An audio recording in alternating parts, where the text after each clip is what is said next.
So Tim, your initiative is a part of the East Devon and West Dorset Green Finance Group. Would you be able to tell me a bit about how the initiative started and what your kind of project works on and who's a part of it? Yeah, so it's really quite ambitious and exciting. So we're working across 6 contiguous water catchments, and those 6 catchments we've got 8 farm clusters, one of which is here at Clinton Devon, and it's essentially Exeter to Bridport in the southwest of England, so it's quite large geography. And the reason we all came together was we're all doing sort of watery catchment type work. Many of us are talking to the same buyers. We're all hitting the same issues. We all need expertise and help with nature finance. So one thing led to another. We were kind of ready to work as this partnership, and then the NERF 3 funding came along, and we applied and got it.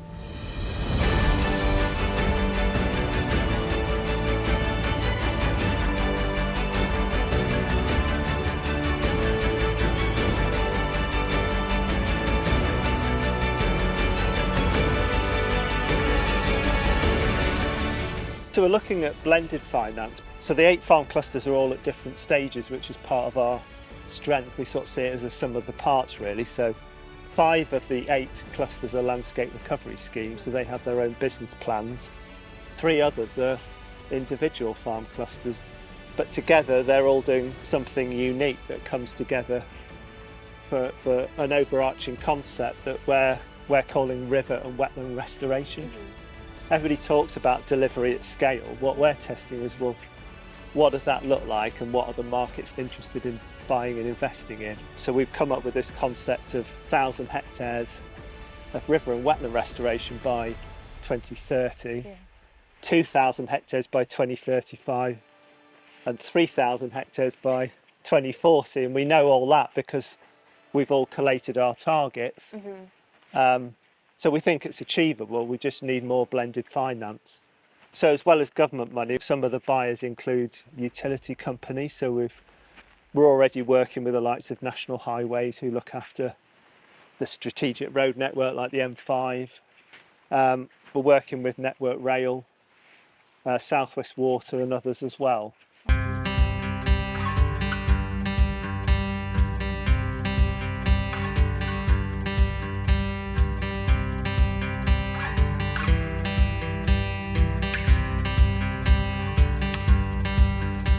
So yeah, under the overarching concept of river and wetland restoration at scale, we've got sort of 4 investable propositions, we call them. So one is around soil and soil carbon. So 2 of the 8 clusters have done a lot of work on soil carbon. They're looking at carbon credits, working with local authorities on offsetting, and they're sharing their learning with another embryonic cluster who's looking to do the same. So it's like I say, we're sort of segmenting up depending on our strengths. That's soils, and then we've got in-channel river restoration, which is pretty regionally significant work being done actually in river channels to restore natural processes, lift the riverbed back up where the gravels at the bottom of the river have been lost, restore function and reconnect rivers to their floodplains. And then we've got volumetrics and water, so we're linking to flooding. And it's about providing resilience for critical infrastructure, which is where the likes of National Highways and Network Rail come in, because where they've got increasing damages and losses to their assets, they're working with us to deliver nature-based solutions at scale. And then the 4th one is springline wetland restoration. So we've higher up in the catchments, we've got some really important wetland communities that act like natural sponges. So they hold the water and they let it go not gently, but slowly. So that provides flood resilience, but also drought resilience as well. So they're letting it out through times of low flow. So we've developed metrics for each of those 4 investable propositions. We're doing deep dive workshops with the farmer clusters that I've listed.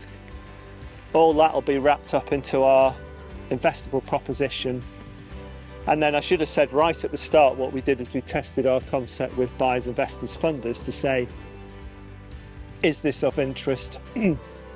Is this what you might be interested in buying or investing in? And we've been testing that all the way through.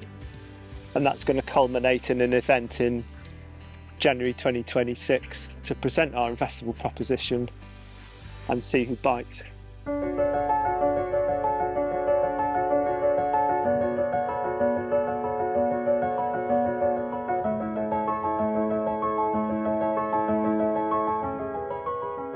So what would you say are the main different types of natural capital, emerging from this area of East Devon and West Dorset? I think biodiversity has to be a really big one. We are nature rich, but still the landscape could be so much better. Although we are better than many other places in the UK, still there's quite a lot of biodiversity loss and habitat loss. And we want to really try and restore that. That's one of the big things, I think, is biodiversity. Yeah, I think the other thing, the flip side of that is that we've got impacts on our infrastructure, particularly from climate change. So we've got a lot of people interested in this part of the southwest in terms of finding nature-based solutions at scale that both deliver for nature and for society. So it's putting those two things together into what we think is quite a unique offer at scale.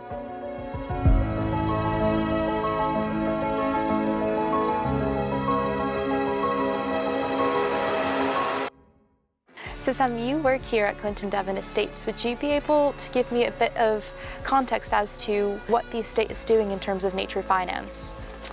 Yeah, so the estate covers 10,000 hectares in East Devon. We do lots of different things. We do farming, we do house building, we do recreational sort of areas, conservation areas, and that includes the Pebblebed Heath NNR, which is 1,000 hectares of heathland, and also the Otter Estuary.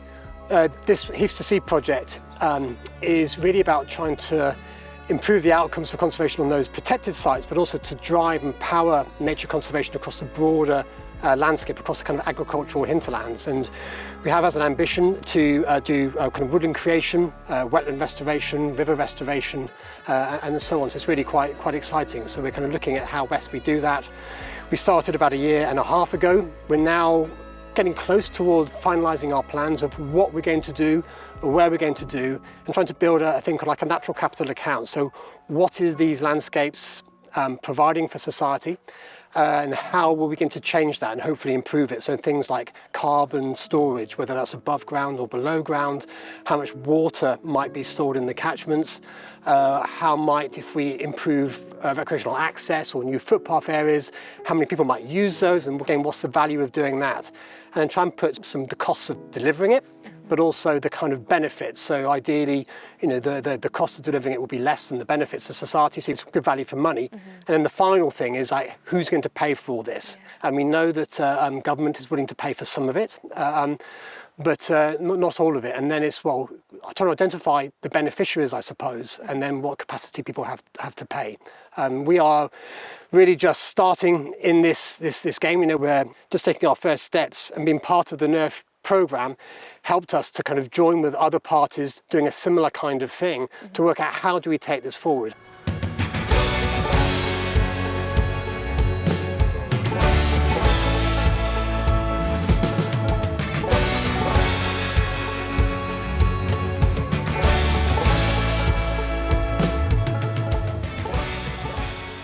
One of the things Tim raised at the start was this is a sort of trying to aggregate an offer over a large area. So we have lots of different farmer cluster groups, and they're each doing their own thing, which is good, but quite often it's at quite small scale. But we think, maybe from a green finance perspective, that some of the interest will be from larger corporates, and they want to do things, they want to do something really, really big.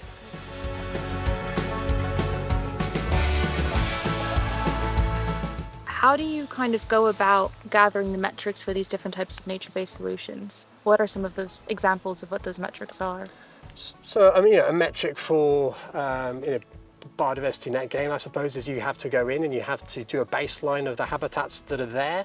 And there's a set way of doing that. It's quite well prescribed. And you're looking at the condition of those habitats, and then you go in and you put in a plan for what it might look like if you do X, Y, and Z to it. And then you can kind of put a value on how many habitat units you're going to create, and there's a market value to that. So that's one area.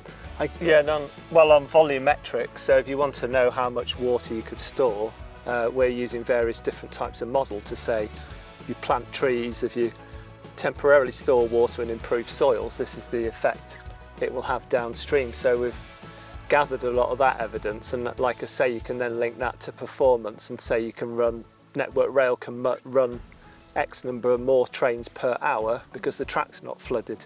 So it's, and we've got all that data from the Devon beaver project as well. We've got wild beavers living in this catchment where we are now. So they're creating dams, they're storing water. So a number of projects have got similar sort of metrics we can all stack up. And you know, it has to be based on, you know, we work with the universities quite a lot, it has to be based on good science. You have to be able to believe in these figures. It's not just sort of, you know, well, I think it's going to do it by 20%. You know, there's very detailed modelling and programming, and they've kind of tested these things rigorously. So you know that if you do a scrape in a certain area, or you reconnect a paleo channel on a floodplain, how much the water, you know, on an average flood might go down. It's really important to get that right, and that is for the experts to help advise. So Tim, what has your general experience been working on this round of the Natural Environment Investment Readiness Fund? Yeah, really, really positive. So we've been involved in previous NERF rounds, so we're building on that. We're also learning nationally from other similar projects or not so similar projects. But most of all, yeah, it's given us the ability to get together as a group, pull in specialists, go through a process together and enable and facilitate that and give us the springboard really for the next stage. And so, you know, we'll have a business plan, we'll have the investable propositions, we've actually got something to take to market, and we've sussed out the market, and without NERF we really couldn't have done that. So yeah, big thumbs up for NERF.